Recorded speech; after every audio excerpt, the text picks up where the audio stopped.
কোন বৃহত্তম সংখ্যা দ্বারা 225, 335, 379-কে ভাগ করলে সর্বক্ষেত্রে 5 ভাগশেষ থাকবে? যারা বিভিন্ন কম্পিটিটিভ এক্সাম দিতে ইচ্ছুক তাদের ক্ষেত্রে অঙ্কটি খুবই কাজে আসবে। চলুন অঙ্কটি দেখে নেওয়া যাক। প্রথমত 225 থেকে আমরা 5 মাইনাস করব।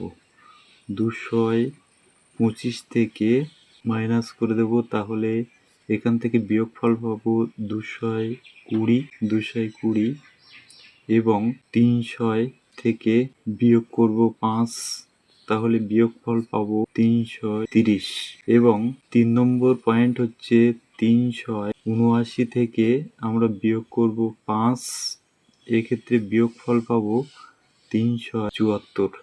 এবার যে বিয়োগফলগুলি পেলাম এই বিয়োগফলগুলিকে আমরা গসাগু নির্ণয় করব। প্রথমত এই তিনটি সংখ্যাকে আমরা এক করে উৎপাদকে ভেঙে নেব।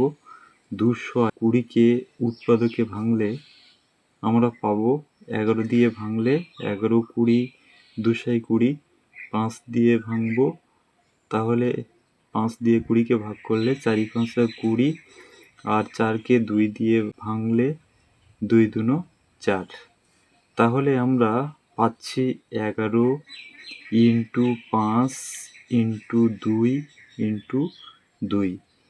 এবারে 330কে উৎপাদকে ভাঙব, তাহলে এখানে আমরা 11 দিয়ে ভাঙবো, 11 দিয়ে ভাঙলে 3 × 11 = 33, 11, 30, 330, 5 দিয়ে ভাঙবো, 5 × 30, এবারে 3 দিয়ে ভাঙবো, 3 × 2 = 6।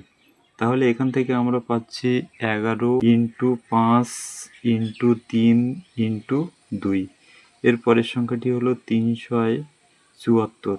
374কে আমরা 11 দিয়ে ভাঙব, 11 দিয়ে ভাঙলে 11, 34, 374, এবারে 34কে ভাঙব 2 দিয়ে, 17 × 2 = 34। তাহলে সংখ্যাটি পাচ্ছি 11 × 17 × 2। এবারে এখান থেকে আমরা গসাগু নির্ণয় করব, অর্থাৎ নির্ণেয় গসাগু সমান